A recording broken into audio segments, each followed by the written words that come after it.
Sir, जल स्वराज सत्ता में आती है तो क्या लैंड रिफॉर्मिंग एक्ट को बिहार में लागू करेगी? बिल्कुल, भूमि सुधार जन स्वराज के एजेंडे में बिल्कुल टॉप पर है, शीर्ष पर है।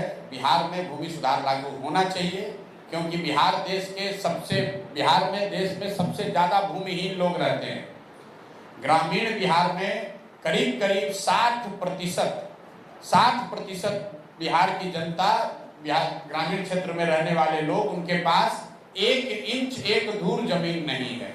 देश के स्तर पर सिर्फ 38% लोग ही भूमिहीन हैं।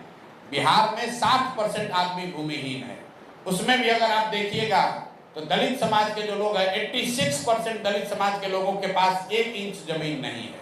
तो निश्चित तौर पर यह सुधार होना चाहिए, समाज को लड़ाना नहीं चाहिए।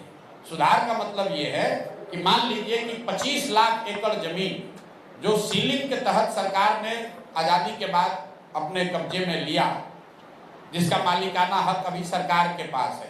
8 लाख एकड़ जमीन जो विनोबा भावे के आंदोलन से, भूदान आंदोलन से निकला, 25 लाख एकड़ जमीन किसको दिया गया, इसकी किसी को जानकारी नहीं है।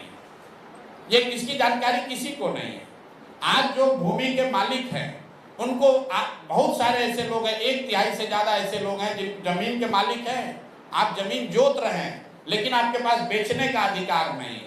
अभी आपने सुना होगा बेतिया में, दोनों चंपारण में बेतिया राज की जमीन का अधिग्रहण कर लिया गया। भाई, बेतिया राज का तो जमीन कोई है ही नहीं पेपर पर। जब जमींदारी कानून खत्म कर दिया गया तो बेतिया राज का जमीन अभी तक 78 साल से बचा हुआ कैसे था? तो सरकार उस जमीन का अधिग्रहण कर रही है जो जमीन था ही नहीं, जो लोगों ने पहले खरीद लिया, जिसका सेटलमेंट हो गया, जिसका रसीद कट गया, जिसका जमाबंदी हो गई।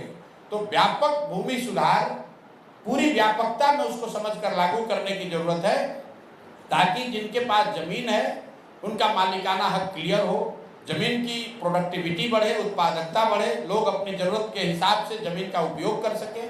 और भूमि सुधार का दूसरा लक्ष्य ये होना चाहिए कि बिहार में जो भूमिहीनता है, कम से कम उसको राष्ट्रीय औसत तक लाया जाए। बिहार में जो 60% भूमिहीन लोग हैं, उनको सरप्लस जमीन को, सरकारी जमीन को उनके बीच में देकर कम से कम 20-25% भूमिहीनता को कम किया जा सकता है। तो जन स्वराज के प्राथमिकताओं में ये शीर्ष पर है। सर, जिनके